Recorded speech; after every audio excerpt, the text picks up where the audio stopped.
Y para este tramo final del programa os proponemos hablar de una profesión que a diario pone su experiencia, sus conocimientos al servicio de todos.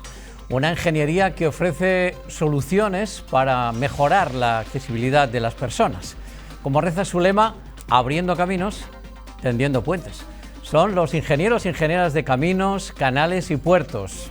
Vamos a acercarnos a esta profesión. Nos acompaña el decano de su colegio profesional en la Comunidad Valenciana. Él es Federico Bonet Zapater. ¿Qué tal, Federico? ¿Cómo estás? Bienvenido. Hola, buenos días. Decano de la demarcación del Colegio de Ingenieros de Caminos, Canales y Puertos en nuestra Comunidad Valenciana. Bueno, cuando hablamos de las competencias de vuestra profesión, Federico, pensamos en grandes infraestructuras, ¿verdad? Las canalizaciones, ¿no? Las presas, los grandes puentes, los puertos. ¿Cuál es te parece que es el principal reto que tiene nuestra comunidad referido a estas grandes infraestructuras? ¿Qué tenemos por delante en nuestro territorio? Bueno, pues yo creo que ahora mismo en el tema de infraestructuras, digamos, grandes, como dices, pues uno de los mayores retos es el corredor mediterráneo, el corredor ferroviario. Llevamos muchos años detrás de esto, pero bueno, pues parece a ver si se termina ya de una vez. Asociado con el corredor mediterráneo está también el túnel pasante de la ciudad de Valencia, que el ferrocarril, pues en lugar de dar la vuelta como da ahora, pues pueda cruzar Valencia en subterráneo y continuar. Eso será un gran avance para el propio corredor y también modernizará mucho toda la red de cercanías ferroviarias que como todos los usuarios conocen, pues tiene bastantes problemas últimamente, precisamente por las obras del corredor. Ahora mismo está en exposición pública el proyecto para ese túnel pasante y yo creo que ese es uno de los grandes retos que tenemos como comunidad. Hay una parte que tiene que ver con el transporte de mercancías y con el transporte de pasajeros, que va a ser determinante ese túnel pasante, pero también para el urbanismo. Va a transformar la ciudad, va a terminar con una barrera, que es esa playa de vías, así conocida, que de playa tiene poco en realidad. Es una infraestructura realmente muy poco amable para la ciudad. Veremos una transformación de la ciudad realmente muy importante cuando tengamos esa obra finalizada. Hablemos de actualidad, si te parece, Federico. Tenemos una sequía, el clásico diría pertinaz, pero la estamos padeciendo y yo pienso que se está convirtiendo casi en endémica, ¿verdad?, con el cambio climático. Hace que miremos hacia los embalses.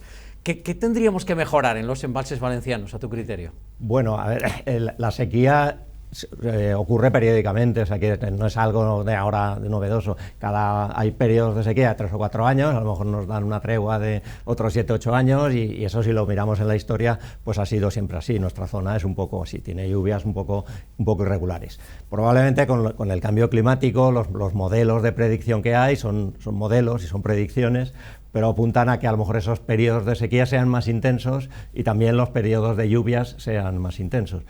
Eso hace que a lo mejor la media de agua pues no va a variar mucho. Si la repartiéramos por igual, pues sería más o menos la que hay ahora, pero lo que sí que hace es que si queremos aprovechar la misma agua, necesitamos más capacidad para guardar el agua cuando nos sobra y poder usarla cuando nos falta. Y eso afecta precisamente a los embalses. Los embalses precisamente son para eso, para poder depende, bueno, hay algunos tienen otra finalidad también, como la prevención contra riadas, pero fundamentalmente la finalidad que tienen es poder guardar el agua y para poder usarla cuando hay periodos de sequía. ¿Estamos razonablemente dotados en la Comunidad Valenciana de embalses? Bueno, todo es mejorable, entiendo, ¿no? Todo es mejorable, pero como digo, si vamos a un escenario en el que las aportaciones de agua, siendo más o menos la media la misma, se distribuyen de manera más desigual, pues necesitamos pues eso, poder guardar más capacidad para poder guardar cuando tengamos agua y poder usar cuando no tengamos. Hablamos de estas grandes obras hidráulicas, hablamos de depuradoras, de parques y jardines. También hay una parte de paisaje, una parte de urbanismo. Yo no sé si los ciudadanos somos suficientemente conocedores de la cantidad de trabajo que hacéis en vuestra ingeniería. Bueno, nuestra ingeniería, que tiene este nombre, digamos, tan rimbombante, que clásico, ¿verdad? Muy clásico, que lo conservamos con mucho cariño, mucho orgullo, pues realmente nos dedicamos básicamente a interactuar con el territorio y para poder hacer, digamos, obras en beneficio de la sociedad. En definitiva, ese es nuestro objetivo, ¿no?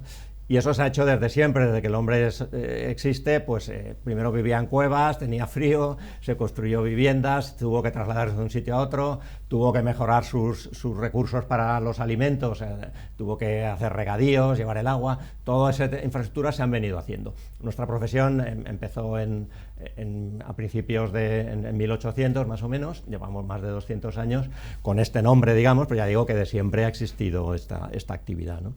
Y dentro de eso, pues sí, hay un campo muy amplio de conocimientos, porque aunque parezca que no, pero está bastante relacionado. O sea, tenemos una parte más de transporte, de movilidad, de carreteras, una parte más de agua, de hidráulica, pero está relacionado. Cuando haces una carretera, uno de los principales problemas es cómo vas a evacuar el agua para que el firme no se hagan baches y todo este tipo de cosas. O sea, que está, aunque luego cada uno pues se especializa básicamente en un tema, pero al final pues todo está un poco relacionado.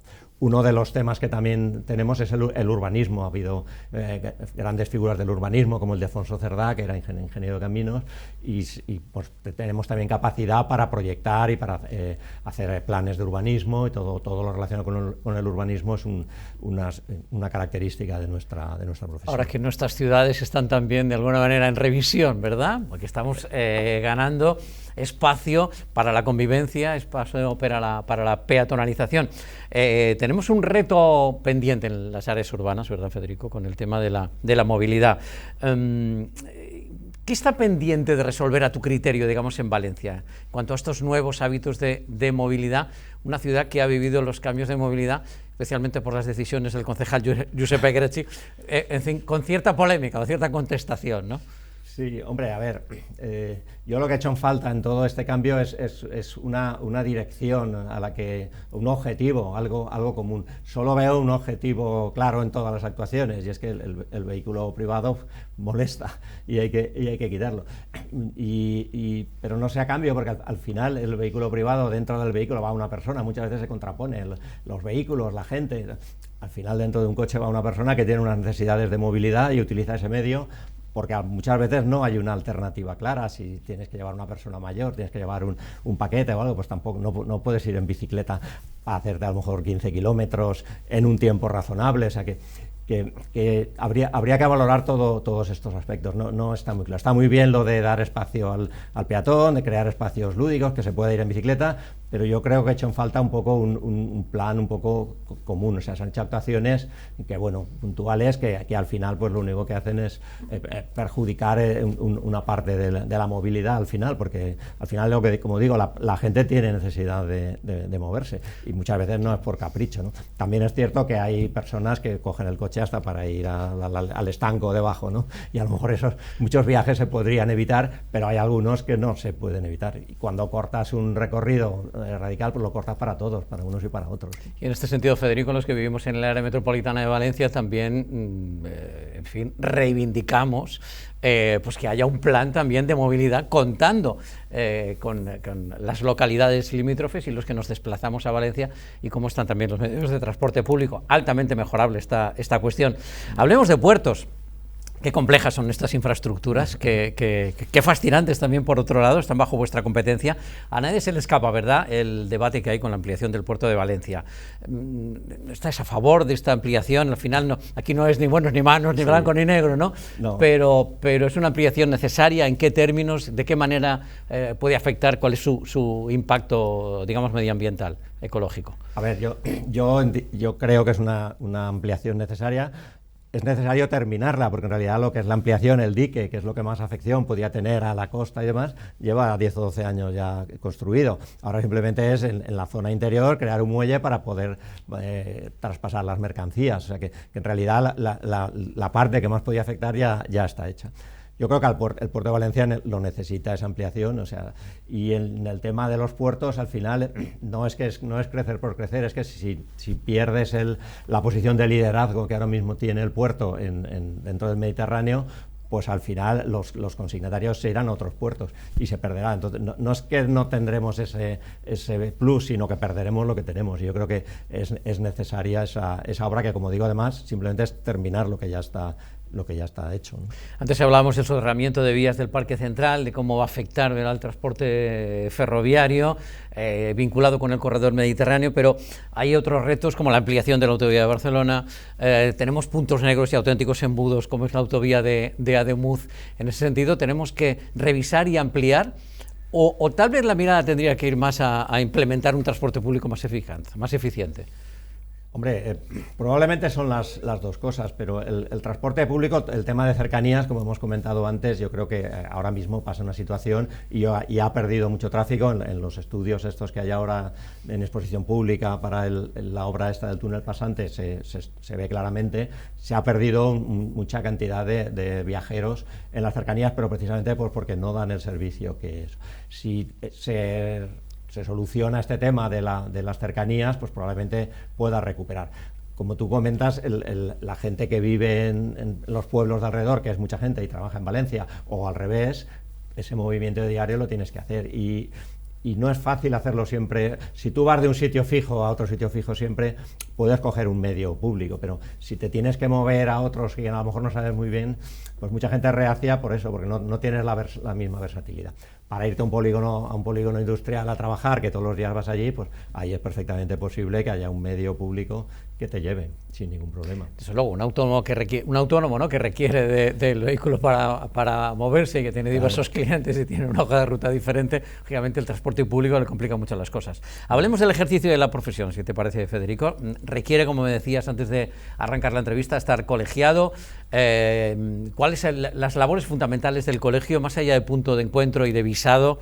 Me da la sensación que en el colegio hay muchas actividades que estáis realizando. ¿Cuáles serían las más destacadas? Sí, bueno, yo para hablar del colegio primero explicaría un poco lo que es un colegio, porque mucha gente no entiende lo que es un colegio profesional aquí en España. El motivo de que existan los colegios es que la sociedad entiende que hay determinadas actividades que por su repercusión pues tienen que estar reguladas, no las puede hacer cualquiera.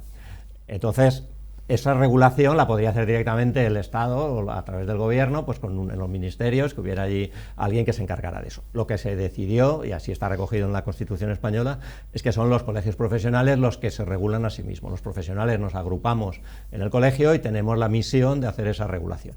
Tenemos un ministerio del que dependemos, el Ministerio de Tutela, que se llama, que es el que un poco, pues, para determinadas cosas nos dice cómo hemos de ir. Ese, digamos, es el fundamento. Eso es lo que justifica que la colegiación sea obligatoria, porque si para regular una determinada actividad hay que estar colegiado y al que no está colegiado no lo puede regular, pues es obligado que todo el que ejerce la profesión se someta o esté dentro del control del colegio, que, como digo, afortunadamente lo hacemos los propios profesionales y no dependemos de un funcionario, de un ente autónomo que a lo mejor no tendría el conocimiento que tenemos nosotros. Bien, eso es un poco la base de lo que es un colegio. Dentro de eso, pues los que dirigimos el colegio procuramos dar la mayoría de servicios a los colegiados, servicios de formación permanente, servicios de empleo, ayuda a los ingenieros jóvenes. Uno de los objetivos es, como lo que estamos haciendo, dar a conocer a la sociedad un poco lo que hacemos, cuál es la actividad que desarrollamos, opinar en temas que son de nuestra competencia. Es un poco lo que se llama la sociedad civil, así en general, y entonces pues participamos en una serie de foros relacionados lógicamente con nuestro campo de actividad. Trabajo el de una profesión que además, como hemos visto, y creo que igual alguno ha sorprendido, desde luego tiene un impacto en nuestra calidad de vida, en nuestro día a día, como es la ingeniería de caminos, canales y puertos en nuestra Comunidad Valenciana. Hemos hablado con su decano, Federico Bonet. Bueno, pues animaros a seguir en el trabajo, porque la verdad que igual ahora que también con los fondos Next Generation, seguro que también habrá movimiento en las grandes infraestructuras, sí. Y bueno, y en las pequeñas intervenciones, porque ahí están los ingenieros en todo, ¿no? Sí, sí. Muchas gracias por acompañarnos, Federico. Nada, un placer. Muchas gracias. Como siempre, llega el pronóstico del tiempo y la actualidad deportiva. Nosotros esperamos mañana a partir de las 2 de la tarde, como siempre, aquí Feliz Tarde en Comunidad Valenciana en directo. Hasta mañana.